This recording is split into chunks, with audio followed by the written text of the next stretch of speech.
If you're looking for unlimited money to fund your real estate investing deals, don't go anywhere because I'm getting ready to plug you into the money right now.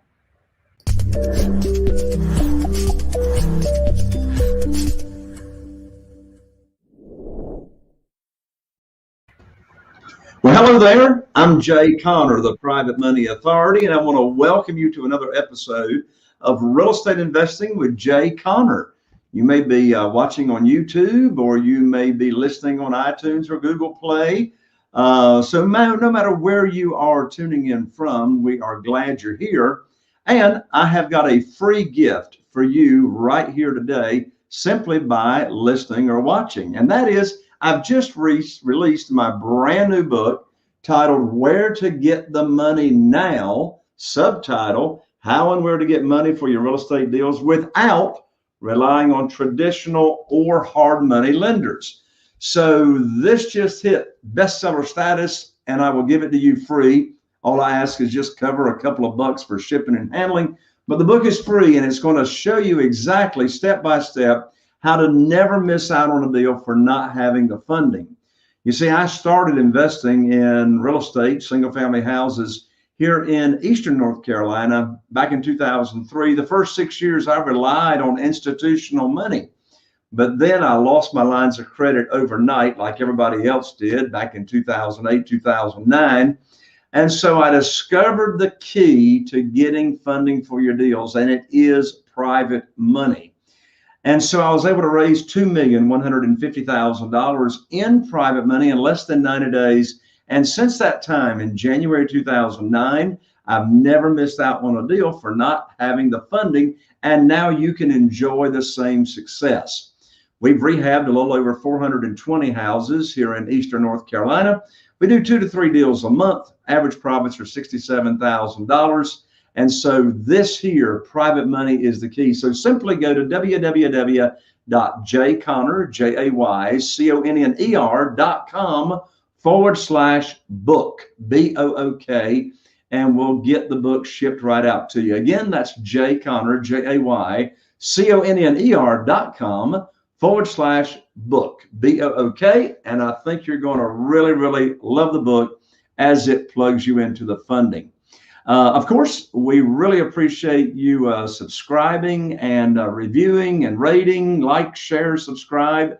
If you're watching on YouTube, be sure and subscribe and tap that little bell so you don't miss out on any of the episodes. We are fast tracking through 300,000 downloads and listens very, very soon, and we're glad you're a part of it. Well, on today's show, I thought we might do something different. You know, I have amazing guests here on the show all the time, and you know that, particularly if you've been tuning in since we launched back in June 3 years ago. But I thought we'd do something different today. So instead of me asking the questions, I thought I would bring the executive director of my podcast, or executive producer of my podcast, here on the show to ask me questions and turn the coin upside down. So Scott Patton joined me here, and glad to see you. Of course, Scott's here on all the shows. He's just in the background, and you can't see him or hear him, but today you all get to see and hear from Scott. So, hey, Scott, how's it going? Good, Jay. How are you doing today? I'm doing great. Well, thanks for being available to pitch me some unprepped questions. sort of hit me from, and you can come out of left field for me. All right. It's fun to be here, and it's fun to be on this side of the camera. One of the things that I wanted to start off asking you, Jay, was, today is sort of like a typical day in your life, except for this is the one day that you go live, and aside from that. So what are some of the things that are happening in your world, like as far as the business goes? Because not every day is going to be, $100,000 profitable deal closing. And sometimes I think people need to understand you've got to, get up to the plate and take the swings and see what happens. So what's going on? Well, one thing that's going on today that goes on every day, and it needs to go on every day in a successful real estate investor's world, and that is having consistent leads from sellers of properties that are wanting to sell their houses or sell their property. And the reason I say that is because unless a real estate investor has daily, every day, leads coming in, prospective sellers interested in selling their houses and properties, then you're really not in business. So what's going on today? Well, we've got leads coming in. Yesterday we had leads coming in. Now, in today's environment and economy, we are not relying on seller leads coming to us from the multiple listing service. The reason for that is because not only here in Eastern North Carolina, but all across the nation, inventory is very, very low. It's a very, very hot market. It is a seller's market. And so, if a house is listed in the multiple listing service with a realtor, then everybody knows about it. I mean, that goes the same as for even bank-owned properties or REOs. So since that's the case, we are focusing big time these days on locating, and we do it in various ways, on locating potential sellers from what we call off-market houses. What an off-market house is it's a house that is not listed with the realtor community. It's not in the multiple listing service, but this is what we would call a for sale by owner or a FSBO. However, most of the leads that we get, the people don't even have a for sale by owner sign in their front yard. So how do we find these? Well, since it's low inventory, like if someone sells their house and they're going to stay in the same area, well, where are they going to move to? There's nowhere to move to because there's no inventory. So our seller leads that are coming in these days are primarily coming from, it could be an estate, it could be probate. So the owner of the property passed away, and so now there's heirs to the property, and the heirs don't have a need for the house. So that's a consistent source that we have of leads these days. In addition to that, it could be someone that's moving out of the area. A house that we just closed on last week, that was their motivating factor. They're moving down to Georgia. The house needs some repairs. They didn't want to put any money in the house. So they responded to one of our Facebook ads. So Facebook ads is a consistent source of having leads coming in. We're also running Google ad campaigns. Those are the best leads because those people are actually searching for us. They're typing in Google, need to sell my house fast or something like that. So in addition to having consistent seller leads coming in, Scott, when you ask what's going on in my world today, well, as you said, not every day is $100,000 day. I mean, this morning, my team is my realtor and my contractor, went and looked at a house in a very, very nice neighborhood here in Morehead City. And I just got a call on the way back, getting back here to the office from my contractor. He says, Jay, this house looks good. It's very, very, not much rehab to it. But in that case, I'm still waiting on the numbers. The realtor went to get his final opinion on the after repair value.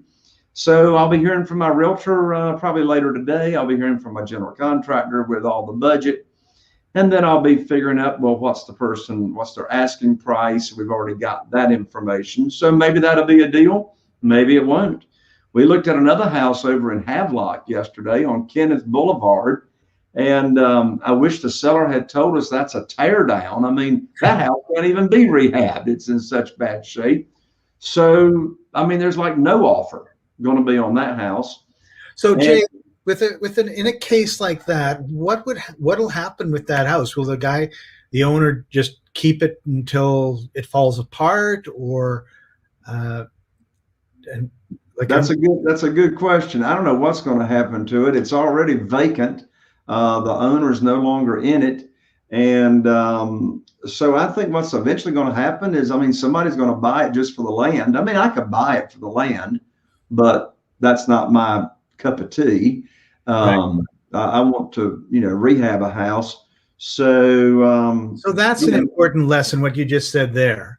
There is a shiny object, right, which is a piece of land that the person was probably motivated to get rid of, but it's not, when you focus on something, you get really, really good at that. If you focus on 100 things, you never get really good at anything. So you've got a very clear set of parameters of what is a deal and what is not a deal for you. For someone else, it's going to be different.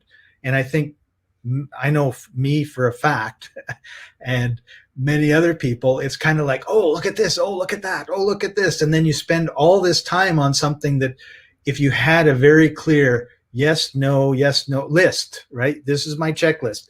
If it has to be destroyed and started from scratch, I don't want to touch it. And then that's a 5-second decision. Whereas a lot of people will look at it, they'll hem and they'll haw, maybe they'll buy it, maybe they'll start, and then they've got this mess. Yeah, and another lesson that comes out of what I just said is this principle, and that is the more I get out of my own way, the more money I make. What I mean by that is, I didn't go look at that house this morning that I'm waiting on the numbers to come back. I didn't go look at the house yesterday afternoon. Sometimes I do, but if I'm working on some other projects, then, I've got a team in place that I trust and I rely on their report, because at the end of the day, it's the math that makes the decision as to what my offer is going to be, or if there's going to be an offer. And the emotions do not need to be in that formula. It's simply the math. So, Scott, since we're talking math, I guess I should share with everybody what my formula is on what's the most that I can pay for a house. And we call that the Mayo formula, which stands for maximum allowable offer. Now, we only use the Mayo formula when we're paying all cash. And how do we pay all cash? Well, we pay all cash by using private money from our private lenders. So, we can buy on terms, we can buy creatively. And oops, Scott, I didn't tell you how to spell Mayo. So MAYO is short for mayonnaise, but Mayo for maximum allowable offer is MAO with no Y. Let's do that one again. There you go. Hey, folks, that wasn't even planned. So, and where my mind went was, what's the Y stand for? But I didn't want to ask.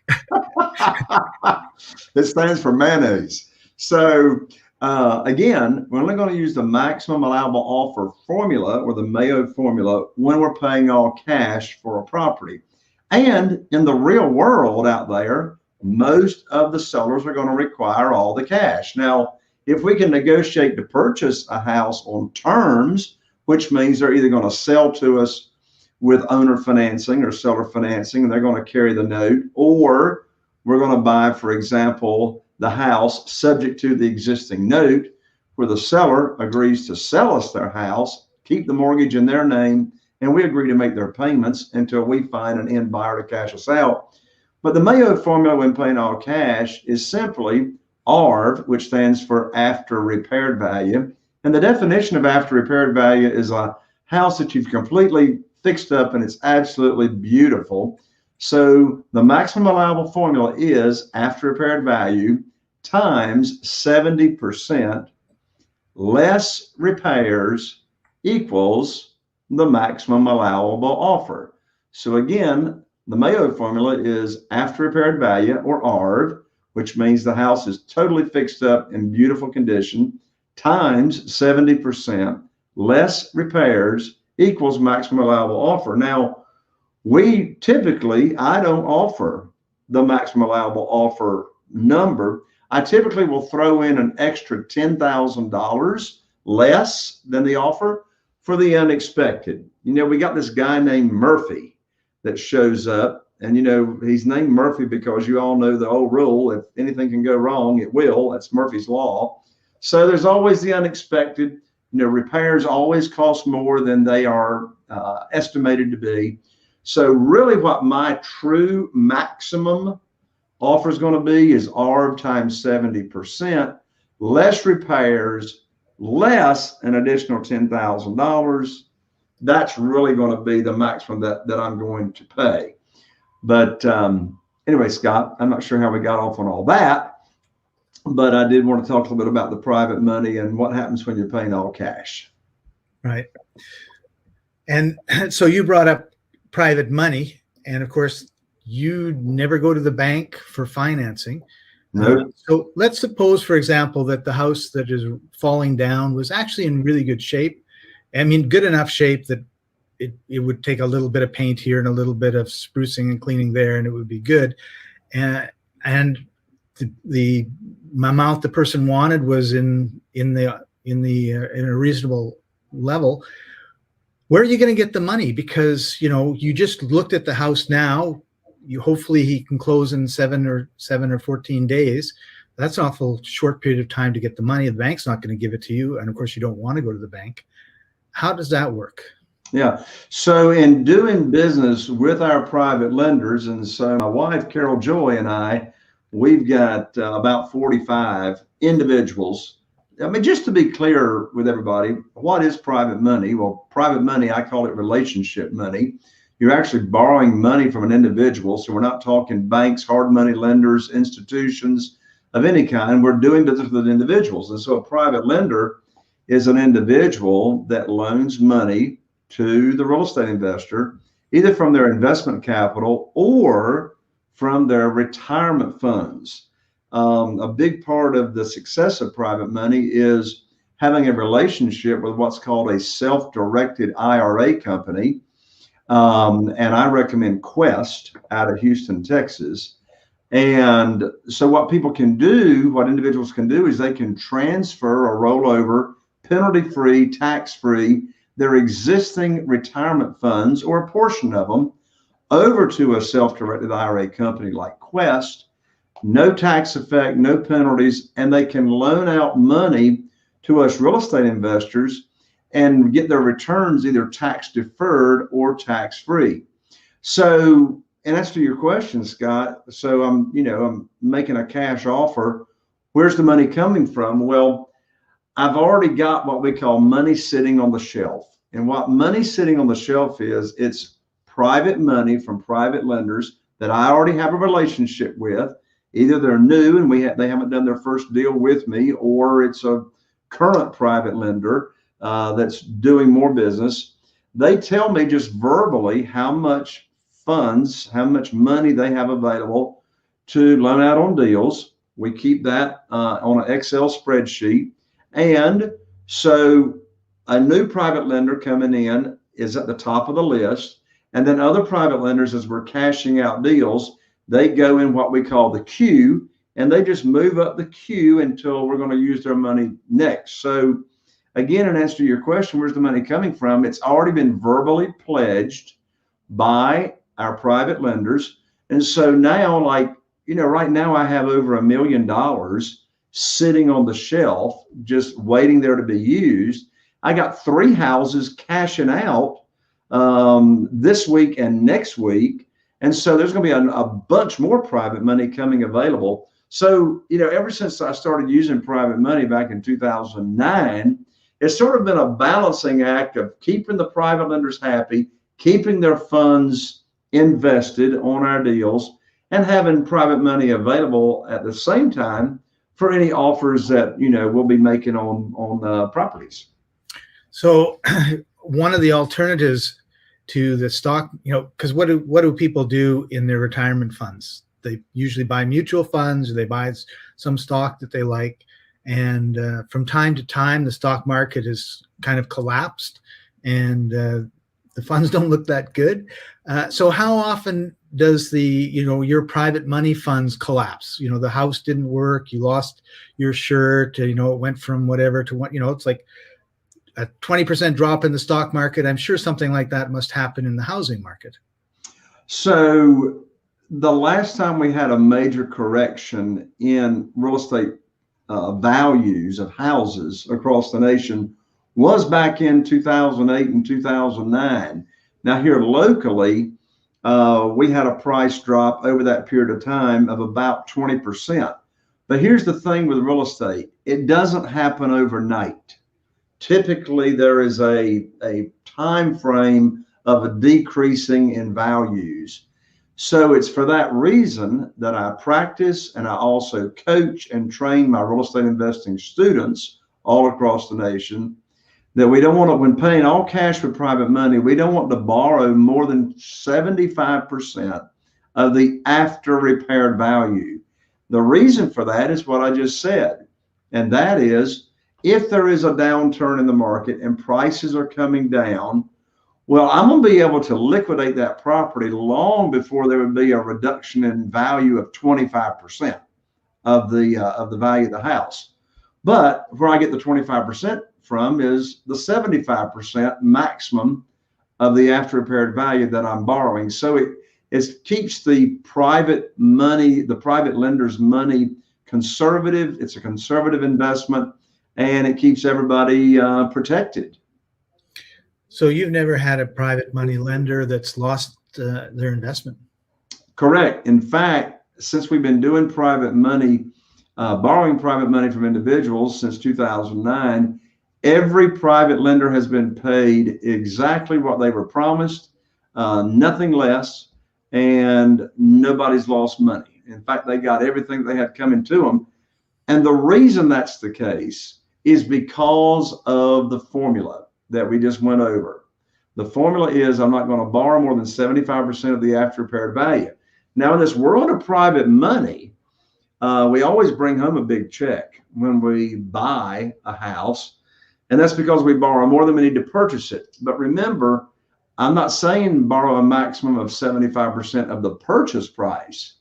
I'm saying borrow a maximum of 75% of the after repaired value. So for this formula to work, we're buying houses that are deeply discounted. But the reason they are deeply discounted is because either the seller has got a problem and is highly motivated to sell, or there's a big problem with the house and they don't have the funds to fix it up or whatever. Or the problem could be twofold. They could have a personal problem, such as losing a job or someone passed away or getting a divorce, etc., and a problem with the property. So we come along with a solution to their problem. And Scott, as you've heard me say hundreds of times, I'm only interested in doing a deal only when all parties come out winning and they're getting what they want. Yeah, and I want to share a story from one of your live events that I attended to, and you had a number of private investors at the event, and then afterwards, we all sat and had dinner, and I'm sitting beside this little old lady. She must have been 90, and because a lot of what you've been talking about is great for the investor, it's great for you, it's great for the person that's selling the house. But one of the things that you never talk about, and I think we should talk about more, is it's also great for the community. And what this lady said really stuck with me. She said, I was watching Jay for years and years and years before I actually gave him my money. And she said, and what I was watching was what he was doing.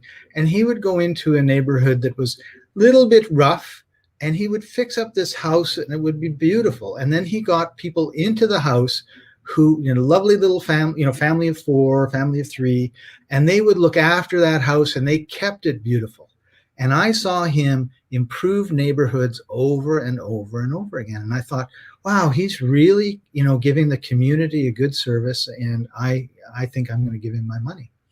And I'm sure she was 10, 20 years giving you her money. But that story really stuck with me, right? It's because we just talk about rehabbing houses and like, what does that mean? And the houses that I've seen that you've rehabbed, they're beautiful homes. And sometimes they're in really nice neighborhoods. Sometimes they're in a little rougher neighborhoods. But how do you improve a neighborhood? It's like one house at a time. And you're going in and you're doing that. And I think you're making a big difference in your community. And that's the other really strong benefit of the work that you do, in my opinion. Yeah, well, and what you just said reminds me of this, and that is, a lot of times what we do, real estate investors get a bad rap, get a bad name, out there to take advantage of people, etc. And as I say all the time, mine and Carol Joy's frame of mind, and all of my students, I tell my students, I say, look, particularly if they're brand new, I'll say, look, if you don't have a servant's heart and you're not here to actually make a difference and improve people's lives, then I don't recommend you get in this business.